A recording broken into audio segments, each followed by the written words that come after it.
안녕하세요. 황필고신부입니다. 또 일주일이 지나고 교회에서 강의 시간이 돌아왔습니다.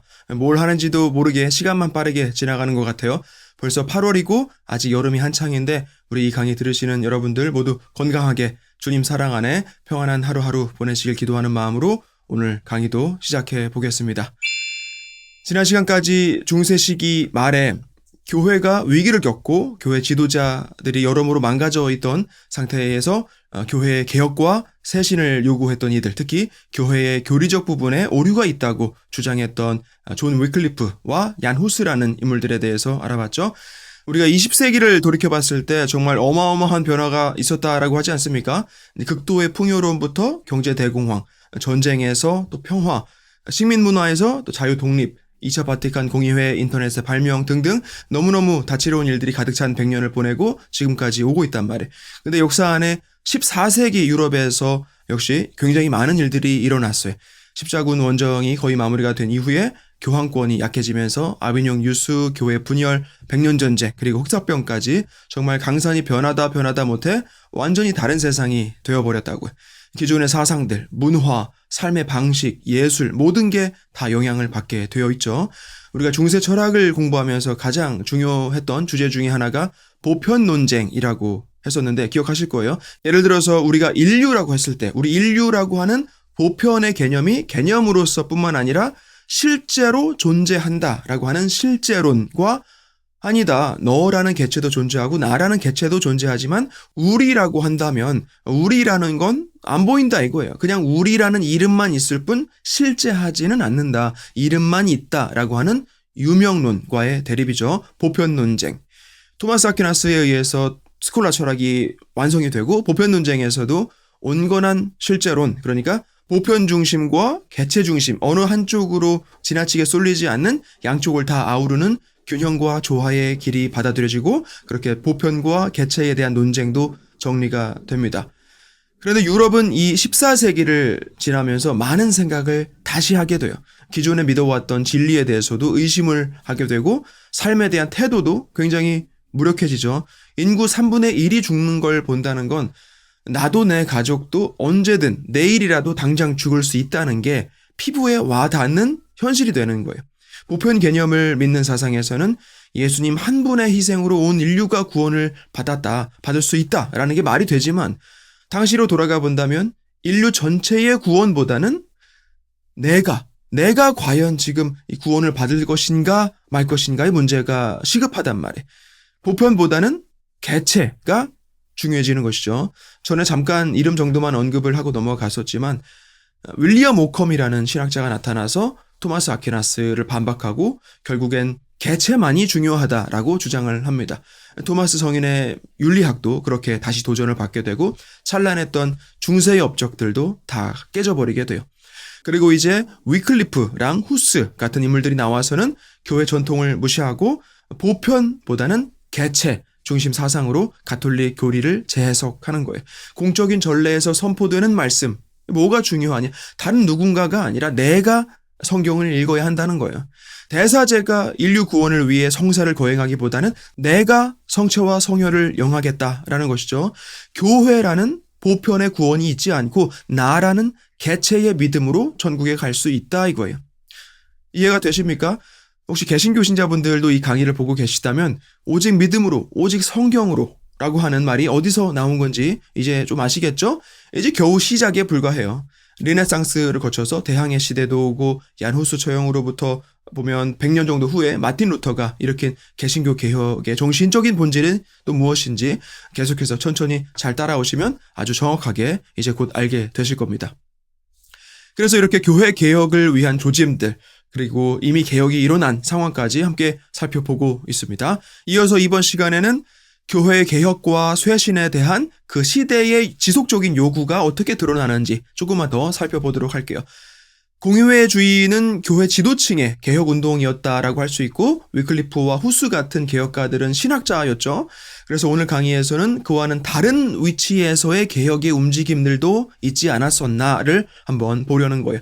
거리에서의 설교가들, 사적 계시를 받는 신비로운 체험을 증거했던 이들도 있었을 수 있고 꼭 성직자 수도자가 아니더라도 평신도들 사이에서 그중에서도 여성들도 어떤 활동을 하지 않았을까 한번 볼 수 있고, 또 항상 우리가 경험으로 알 수 있듯이 근본주의자들은 또 어떤 상황에서도 있지 않겠습니까? 아무튼 이런 얘기를 조금 더 하면서 좀 더 개혁으로 가는 과정에 깊은 이해를 이번 시간을 통해서 가져보도록 하겠습니다. 우선 지롤라모 사보나롤라라는 인물에 대해서 간단하게 언급부터 할게요. 시대적으로 약간 뒤이긴 해요. 마틴 루터의 개혁 한 30년 정도 전에까지 가는데 도미니코회 수도승으로 피렌체에서 주로 설교 활동을 합니다. 이제 르네상스 시대에 대해서 이야기하면서 다시 이야기를 할 텐데, 메디치 가문이라고 아마 들어보신 분들 많을 거예요. 르네상스 예술계의 큰 손이죠. 특히 로렌초 메디치, 당시 피렌체를 손에 쥐고 있을 정도로 어마어마한 재력을 과시했던 인물인데, 지롤라모 사보나롤라가 이 로렌초의 부유함을 두고 비판의 설교를 합니다. 사실 로렌초가 그 수도회 입장에서는 가장 큰 후원자인데, 사보나롤라는 어떻게 보면 강직했다고 볼 수도 있고 어떻게 보면 융통성이 없다고도 할 수 있겠죠. 돈이면 다냐라는 식으로 전혀 부자들 앞에서 고개를 숙이지 않아요. 그런 모습에 굉장히 많은 피렌체 사람들이 호응을 보이기도 했지만 어쨌든 권력자들한테 있어서는 눈에 가시 같은 존재가 됐겠죠. 그리고 교회를 두고도 무자비한 비난을 퍼부어요. 교회 재산을 팔아서, 그러니까 고위성직자들 재산 가져다가 가난한 이들을 도와야 한다고 그러는 거죠. 그리고는 이제 또다시 언급을 할 텐데, 역대 교황들 중에 가장 드라마가 많은 교황으로 대개 알렉산델 6세를 꼽습니다. 가장 타락한 교황의 대명사로 불리는데, 이 알렉산델 6세한테도 이 사보나롤라가 너무 성가신 거예요. 사보나롤라 하나 때문에 피렌체 전체에 불이익을 주고 막 그럴 정도였어요. 사보나롤라가 아무튼 그러다가 결국엔 잡혀서 이단으로 단죄를 받고 교회 분열을 조장한다는 죄목으로 교수형에 처해지게 됩니다. 그리고 시신은 화장이 돼요. 부유한 이들에게는 복음을 실천하라고 외치고 교회에는 쇄신을 요구했던 그 죄가 그렇게나 컸던 것이죠. 이름까지 기억하면서 자세히 알 필요는 없지만 당시에 수도자들 중에서도 이렇게 개혁을 외쳤던 이들이 분명히 있었다라는 정도만 아시면 될 것 같아요. 지롤라모 사보나롤라라는 인물이 지금 저는 너무 간략하게만 소개하고 넘어갔지만 당시에 꽤 큰 영향력을 행사했던 건 맞아요. 그럼에도 불구하고 우리가 누구나 다 알 정도로 그렇게 유명하지는 않은데, 이후에 후대 사람들이 이 사보나롤라를 기억하게 된 계기 중에 하나는 마키아벨리의 군주론이란 책이 언급이 되기 때문에 그런 것 같아요. 마키아벨리의 군주론이라는 책. 니콜로 마키아벨리라는 피렌체 정치 철학가가 아까 언급했던 그 메디치 가문의 말하자면 헌정을 하기 위해 쓰여진 책인데, 단일 국가가 아닌 작은 도시들로 이루어져 있던 이탈리아를 주변 국가들에서 자꾸 침략을 해온단 말이에요. 얘기가 길어질까봐 계속은 못하겠는데, 아무튼 새롭게 국가가 탄생되고 군주는 이러이러해야 한다, 통치는 이렇게 해야 한다, 이런 내용을 포함해서 여러 후세 많은 정치가들이 참고를 했을 정도로 교훈적인 내용들을 상당히 많이 담고 있는 책이에요. 마키아벨리의 군주론, 아마 읽어보신 분들도 계실 수 있는데, 여기에 지롤라모 사보나롤라가 실패한 개혁가로 예를 들면서 언급이 돼요. 좀 치욕스럽기는 하죠. 마키아벨리가 그러는 거예요. 힘이 없으면 개혁을 할 수 없다. 사보나롤라는 부패한 교회와 정치를 비판한 예언자와도 같은 인물이었지만 정치를 몰랐고 결국 그의 행보가 경제를 위축되게 만들었으니 시민들도 등을 돌리게 됐다. 그러니까 이런 거예요.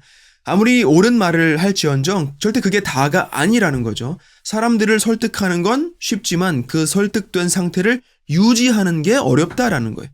메디치가 부도덕하게 돈을 모았다고 하고 덕분에 도시 전체가 잘 살게 됐다고 한다면 메디치의 부정함을 근거로 그를 끌어내리는 것까진 좋지만 도시를 먹여 살릴 다른 대책을 갖고 덤벼서야 하지 않겠냐고 마키아벨리는 지적을 하고 있는 거예요. 그냥 명분만을 가지고 들이미는 개혁은 결국 실패하게 된다라는 것이죠. 지금으로 와서도 우리가 현 정권을 비판하는 건 쉬워요. 하지만 대책도 없이 그냥 까기만 하는 개혁은 반드시 실패하게 돼 있다라는 거예요. 사실 사보나롤라에 대해서 길게 얘기할 생각은 없지만 마키아벨리의 군주론에서 실패한 개혁가로 예를 들어 언급이 됐다는 부분이 저는 좀 더 흥미롭게 느껴져요. 어쨌든 우리 강의에서는 당시의 피렌체에서 교회 개혁을 열렬히 외쳤던 한 수도자가 있었다라고만 알고 넘어가셔도 되겠습니다. 그리고 또 뭐가 있었냐면 신비주의라고 하면 뭘까요? 얼굴 없는 가수의 신비주의 컨셉, 우리가 평소에는 그렇게도 신비주의란 표현을 쓰지만 종교적인 의미에서 신비주의는 어떤 신비로운 체험에 대한 사상이에요. 흔히 접신했다고 하죠. 무속신앙에 대해서 지금 얘기할 건 아니지만 불교에서 말하는 무아의 경지, 또 도교에서의 모라일치 이런 것들도 일종의 신비주의라고 할 수 있는 거예요. 그리고 그리스도교에서의 신비주의는 이제 14세기에서 15세기에 사실 유럽 전역에 오래전부터 신비 체험은 있어 왔었죠. 아시시의 프란치스코도 그냥 가난한 이들을 위해서 헌신했던 성인으로만 알고도 있지만 사실 하느님과의 그 친밀한 일치를 체험하고 증거했던 신비가였단 말이에요. 그리고는 특히 이 시기에 14세기, 15세기 독일하고 low countries, 그러니까 저지대 국가라고 하는데 지금의 벨기에, 네덜란드, 룩셈부르크 그리고 프랑스 북부 지역하고 독일 서부, 라인강을 끼고 요렇게를 포함한 일대에 특히 이 신비주의가 엄청 유행을 하게 됩니다. 그래서 이 독일 지역에 신비주의가 퍼지도록 했던 장본인으로 마이스터 에크하르트라는 인물이 있었어요. 에크하르트는 도미니코스도회 소속이었고 학자로 명성을 얻으면서 관구장까지 지내게 됩니다. 아시시 프란치스코랑 토마스 아퀴나스는 거의 동시대 비슷한 연령대이고 에크하르트는 바로 그 다음 세대에 태어났다고 생각하시면 돼요. 프란치스코나 토마스랑 비교할 대상은 아니지만 활동했던 시대가 그 바로 다음 무렵이고 토마스 아퀴나스도 도미니코회 수도사였기 때문에 언급을 하고 있는 거예요. 그리고 도미니코회의 시작은 맨디칸 수도회라고 해서 가나안의 영성을 추구하고 또 특히 도미니칸들은 설교를 아주 중요하게 생각했었단 말이에요. 다시 말하면 공부를 굉장히 열심히 해야 하는 것이죠. 그렇게 데알베르투스 또 토마스 아퀴나스 같은 걸출한 인물들도 나오게 된 거잖아요. 근데 한 세대가 지나면서 그 초기 정신이 잘 이어지지는 못했던 것 같아요. 에크하르트는 학문을 연구하고 토론하고 그런 것보다는 실생활에서 하느님을 체험하고 일치하는 삶이 더 중요하다고 믿었어요. 라틴어로 강의하는 것도 효율이 없죠. 독일 사람들 다 듣게 독일어로 가르치는 거예요. 그리고 그 강의는 하느님과의 일치에 대한 내용이 주를 이룹니다. 하느님과의 신비로운 일치, 신비주의 사상이죠. 하느님에 대한 그 어떤 표현도 결국 엄밀하게 따지면 정확하지 못하다는 거예요. 인간의 언어로 표현할 수 있는 존재가 아니시기 때문에 그렇죠. 그래서 하느님을 알기 위해서는 이성적인 접근보다는 직관적으로 가야 한다고 믿는 거예요. 하느님은 학문적인 연구나 이성적인 토론으로 드러나시지 않는다. 바로 신비로운 체험을 통해서 만날 수 있다. 다시 말해서 하느님을 알기 위해서는 관상으로 들어가야 한다라고 가르칩니다. 어려운 말이죠. 관상, contemplation. 플라톤주의, 또 신플라톤주의의 이데아론에서 그대로 가져온 거예요. 플라톤 하면 뭐죠? 이데아라는 관념의 세계가 있고 우리가 살고 있는 현상의 세계가 있는 거예요. 그리고 신플라톤주의로 가면 이 두 세계가 발출과 기환이라는 작용으로 연결되어 있다라는 유출설을 설명하죠. 오래전에 40강에서 공부한 내용인데 기억이 나시는지 모르겠어요. 아무튼 이 플라톤주의자들은 현상계의 나의 정신이 관념계인 이데아로 직접 들어갈 수 있다라고 믿는 거예요. 몰입을 통해서 그것이 가능하다고 합니다. 정신을 몰입해서 관념계와 현상계의 내가 합의를 할 수 있다는 거예요. 그래서 에크하르트의 가르침도 관상을 통한 하느님과의 일치를 가장 우선적으로 강조를 합니다. 적어도 당시 사람들한테는 그렇게 보였어요. 근데 이런 에크하르트의 신비주의 사상은 결국 이단으로 단죄를 받게 됩니다. 뭐가 문제였을까요? 프란치스코나 클레르보의 베르나두스 같은 관상가들이 가르쳤던 하느님과의 그 신비로운 일치는 예수 그리스도, 그러니까 하느님께서 계획하신 특정한 때에 인간의 모습으로 오신 나자렛 사람 그 예수님과의 일치를 말하는 거였어요. 근데 에크하르트는 그런 역사적인 시간대나 성경에 나오는 장소들은 다 무시하는 거예요. 예루살렘, 지금 내가 서 있는 여기 내 영혼 안에 있다. 이거예요. 무슨 말이냐면 그냥 관상을 통해서 하느님과의 일치를 이루는 게 우리 최종 목적이라면 예수 그리스도 또 그분의 희생은 아무 필요가 없게 된다 이 말이에요. 그럼 예수님 굳이 왜 오셔가지고 죽으시고 돌아가시고 부활하셨냐고요. 어쨌든 그렇게 신비주의 그 자체가 잘못된 건 아닌데 마이스터 에크하르트의 그 교리에서 좀 벗어난 시각은 결국 교회로부터 이단 선고를 받게 됩니다. 그래서 여러분들께 제가 지금 드리고 싶은 말씀은 지금도 이 신비주의 사상이라는 게 어떤 형태로든 우리 주변에 존재를 해요. 꼭 성령 기도에 가서 어떤 영적인 체험도 치유의 기적에만 의지하는 분들 이야기가 아니더라도 뭐 성경만 죽어라 읽는다든지 묵주알만 주구장창 굴린다든지 아무 신심 없이 봉사만 한다든지 성인들 이야기만 그렇게 좋아한다든지 성인들 유해가 마치 나에게 뭔가라도 해줄 것처럼 생각하든지 제2수요일날 뭐 이마에 받는 제가 뭐 어떤 큰 작용을 할 거라고 믿는다든지 성지나 성모님 발연지에 그렇게 찾아가서 기적을 바라고 그런 것들 다 좋아요. 좋은데 잘 생각해 봐야 할 건 그 신심 안에 예수 그리스도가 있느냐라는 거예요. 가장 고귀하고 위대한 가치, 그리스도와의 일치라는 기적이 매일같이 우리 앞에 일어나고 있고 우리 신앙의 중심이 되고 있다는 거 잊지 마시고 다른 대중신심 또 사적인 계시들은 그리스도를 통해 드러나신 하느님을 또 다른 언어로 안내하고 있을 뿐이다 라는 거 명심하시면서 어느 한쪽으로만 치우쳐져서 여러분들 신앙이 흔들리는 일이 없도록 하시기 바랍니다. 아무튼 그럼에도 불구하고 에크하르트 사상을 따르는 이들이 도미니코에 많이 남아있었고 이름은 모르셔도 되지만 요한 타울러나 헨리 수소 같은 이들이 에크하르트의 신비주의를 계속해서 전파를 합니다.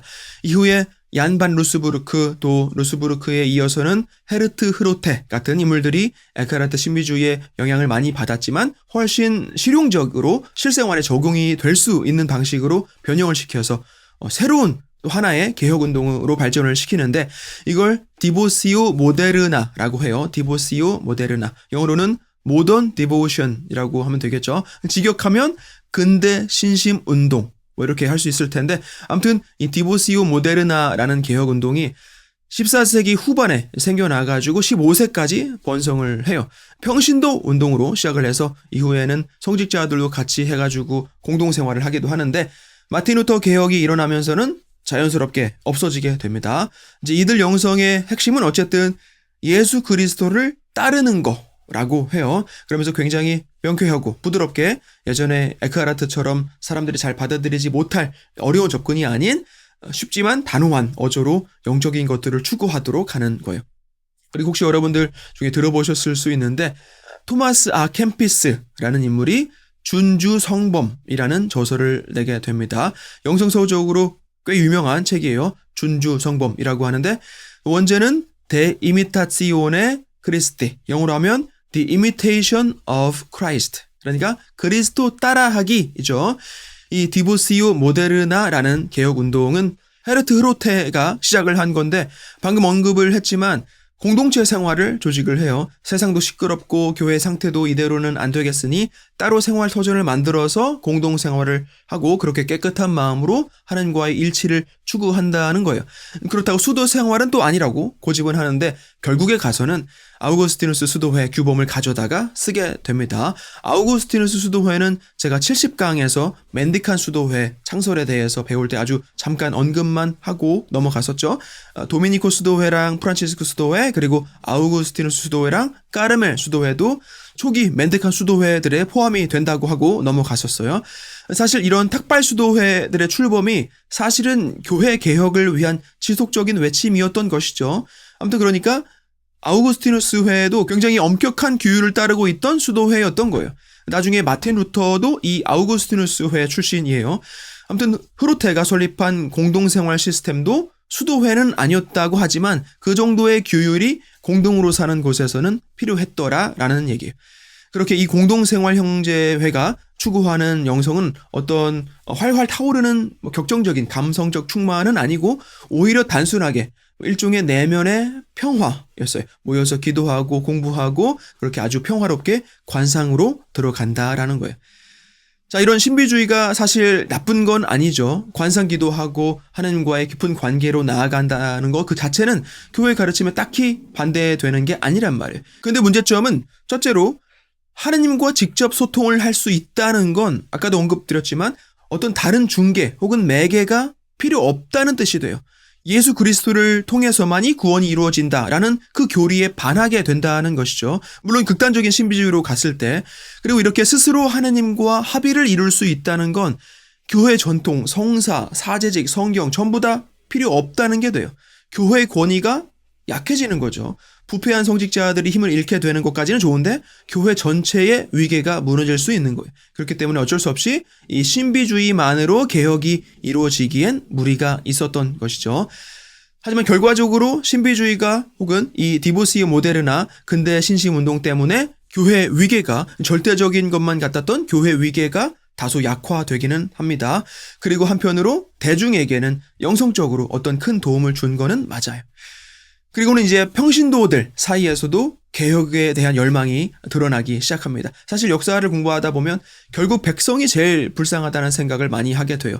힘이 있는 극소수가 손가락 까딱하는 거에 따라 수천 수만 명이 죽어나가고 살고 그런단 말이에요.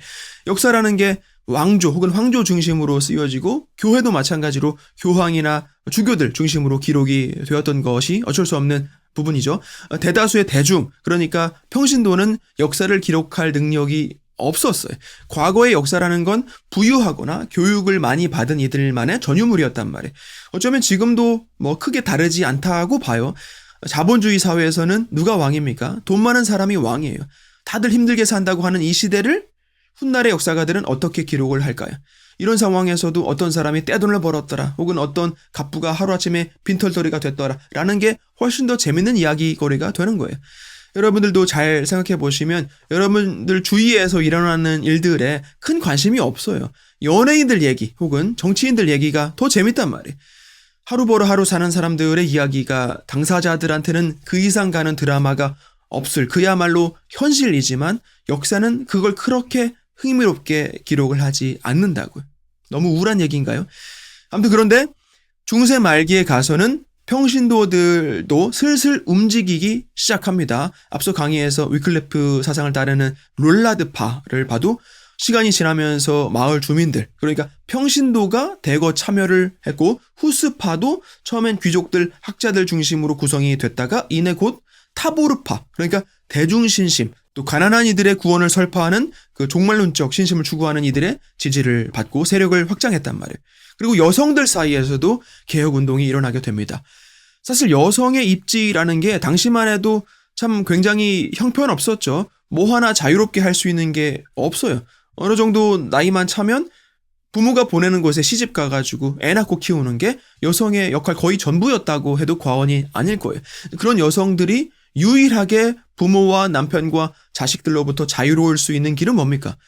수도원으로 들어가는 거예요. 수도회에 입회하는 것도 결국 부모가 허락을 해야 가능했겠지만 평생 남편 뒷바라지나 하고 애들 키우고 집에서 살림만 하면서 일평생을 보낼 걸 생각하면 수도 생활이라는 것도 꽤 많은 여성에게는 매력적으로 느껴졌을 수 있단 말이에요. 그래서 프란치스코회, 도미니코 수도회 그 여성 공동체로 많이들 입회를 하고 그랬던 것이죠. 근데 이런 수도회 안에서의 삶도 너무 뭐가 많다. 규율부터 해가지고 절제나 뭐 하여간 요구하는 것들이 많으니까 그것도 싫다. 마음에 안 든다라고 하면서 몇몇이 모여서 또 다른 형태의 공동체를 이루고 살던 여성들. 처음엔 주로 여성이었고 나중에는 남성 단체도 생겨나게 되는데 이들을 백인파라고 불렀어요. 여성은 백인스, 남성은 백월스. 이들이 모여 살던 곳을 백인이지라고 영어로는 부르는데 정확한 어원은 모르지만 보통 이런 경우에는 이단에 관련된 부정적인 의미가 담겨있는 경우가 많아요. 남들이 보기에 에이 저기 백인파 뭐 그랬다는 거죠. 자기들끼리 그냥 모여서 자급자족하고 특별히 뭐 학자들이 나와가지고 이상한 교리를 주장한다거나 그러지도 않았어요. 일부 주교들도 이 백인파를 지지해주고 그럽니다. 하지만 대다수가 보기엔 그냥 이상한 사람들 집단인 거예요. 결국 13세기 말 무렵에 공식적으로 교회는 이 백인파들이 사는 방식의 삶을 금지시킵니다. 정식으로 교회 인준을 받은 것도 아니고 그러니 제대로 된 영적 지도자가 따로 있는 것도 아니고 따라서 이단으로 가게 될 건 뭐 불보듯 뻔한 거죠. 그리고 이 사람들이 그냥 조용히 죽은 듯 살던 게 아니에요. 교회를 비난하고 정식적인 수도회들을 비난하고 그러는 거예요. 아무튼 이 백인파의 삶의 형태는 평신도들에 의해 형성이 된 역시 일종의 개혁을 위한 움직임이었지만 결과적으로는 성공하지 못했다라고 정리를 하면 되겠습니다. 그리고 또 하나의 평신도 운동으로서 고행주의가 있었어요. 고행주의, the flagellants라고 하는데 flagellum은 채찍이라는 뜻이에요. 그러니까 채찍질 고행단이라고 하면 되겠죠. 가끔 영화 같은 데에서도 소재로 종종 쓰이곤 하는데 13세기 중반에 처음 나타나서 14세기 무렵에 상당히 유행을 합니다. 사실 스스로 채찍질을 하면서 속죄를 하는 관습은 오래전부터 있었는데 그건 일부 수도회에서나 특별한 경우에 행해지던 거였단 말이에요. 물론 지금은 그런 거 없습니다. 아주 예전에 조금 곡해된 이해를 가지고 육신의 고통을 고의적으로 가하고는 했었는데 지금은 채찍질을 하면 그건 그냥 자해죠. 현재 가톨릭 신앙에서는 육체적인 고통을 요구하는 때가 단식 실천하는 거, 그리고 미사 때 제타시오 하면서 가슴을 이렇게 치는 것 정도밖에 없어요. 단식조차도 인체에 해가 되지 않는 선에서 하도록 되어 있죠. 절대로 고의적으로 육신을 망가뜨리는 행위를 가톨릭 교회에서는 가르치지 않습니다. 아무튼 14세기 당시에는 교회 가르침에 딱히 나와 있는 것도 아닌데 그렇게 사람들 사이에서 고행주의가 유행을 하게 돼요. 수천 명의 그리스도인들이 종말이 가까이 왔다, 회개하라, 그러지 않으면 하나님께서 이 세상을 피로 물들일 것이다, 그러면서 거리를 다니는 거예요. 우리가 1999에서 2000년도 넘어갈 때 약간 분위기 이상했던 거 기억하실 거예요. 세기 말이다 뭐다 해서 진짜 종말이 오나 막 그런 말들이 많았다고요. 근데 14세기 당시로 가보면 십자군의 흑사병, 백년전쟁, 교황권의 몰락, 교회 지도자들의 부패, 이런 것들을 사람들이 경험하면서 진짜로 세상이 끝나는 게 아닌가 하는 생각이 왜 안 들었겠냐고요. 그래서 이런 채찍질 고행단이 등장을 하게 되고 아주 자기들 딴에는 굉장히 엄숙하게 마치 제사라도 지내는 것처럼 33일간 순명을 서약하고 그 기간 동안에 하루 2번씩 마을 성당에서 또 광장으로 또 성가를 부르면서 행렬을 합니다. 그러면서 피가 날 때까지 채찍질을 하는 거예요. 그렇게 그 집단에 소속이 될 수가 있는 것이고 집으로 돌아가서도 매년 성금요일마다 스스로 채찍질을 하고 그랬다고 해요. 처음엔 교회에서도 이 고행단을 그냥 놔뒀어요. 특별히 교회에 큰 위협이 되는 건 아니라고 판단을 했겠죠. 근데 시간이 지나면서 이들도 선을 넘게 됩니다. 마치 채찍질 예식을 어떤 대단한 속죄 의식처럼 또는 또 다른 세례 예식인 것처럼 채찍질로부터의 그 고통을 초기 교회 순교 정신에 비교를 하고 마치 구원으로 가기 위한 유일한 길인 것처럼 그렇게 교회 가르침에 위협이 되는 집단이 되어버린 거예요. 어쩔 수 없이 교회는 이들을 단죄하고 잡아들여서 처벌하고 이 채찍질 고행 관습에 대해서도 금지령을 내립니다. 물론 알게 모르게 계속 남아서 몇 세기를 더 가긴 했겠죠. 그리고 이 밖에도 평신도 민중들 사이에서 누군가가 앞에 나서서 교회 성직자들의 부패를 비난하고 사람들을 선동하고 그러다가 결국에 화형에 처해지게 되는 그런 일화는 굉장히 많아요. 어쨌든 중요한 건 이제는 고위직에 있는 이들, 부유한 이들, 교육받은 이들 뿐만 아니라 평신도 회중 역시 개혁의 필요성을 절실히 느끼고 또 거기에 대해 스스로 몸을 움직여서 목소리를 내기 시작했다라는 점이에요. 자, 그래서 오늘은 여기까지 중세 말기의 가톨릭 교회에 대한 지속적인 개혁과 쇄신의 움직임에 대해서 공의회주의랑 교리적인 다른 접근 외에도 설교가들이 나와서 개혁을 외치고 신비주의 사상도 발전을 하고 평신도들도 나서서 나름의 구원의 길을 모색하고 또 어떤 이들은 고행을 통해서 속죄를 빌기도 했더라라는 것까지 알아봤습니다. 그것들이 교회 가르침에 맞느냐 아니냐를 떠나서 이제 점점 더 개혁은 불가피해 보였다라는 거예요. 이제 다음 시간에는 르네상스에 대해서 배워보도록 할게요. 르네상스 시대에 대해서도 할 얘기가 너무 많죠. 어떤 하나의 시대적인 흐름으로서 문학, 건축, 미술계에서의 여러 천재들, 또 아까 잠깐 언급했던 메디치 가문 얘기도 해야 하고 알렉산더 6세 교황과 보르지아 가문에 대해서도 할 얘기가 많아요. 아마 몇 시간에 걸쳐서 가야 할 텐데 차근차근 살펴보면서 13세기에서 15세기까지의 유럽을 조금 더 깊숙이 들여다보도록 하겠습니다. 한 주간 더위 조심하시면서 건강하시고 다음 시간에 뵙겠습니다. 고맙습니다.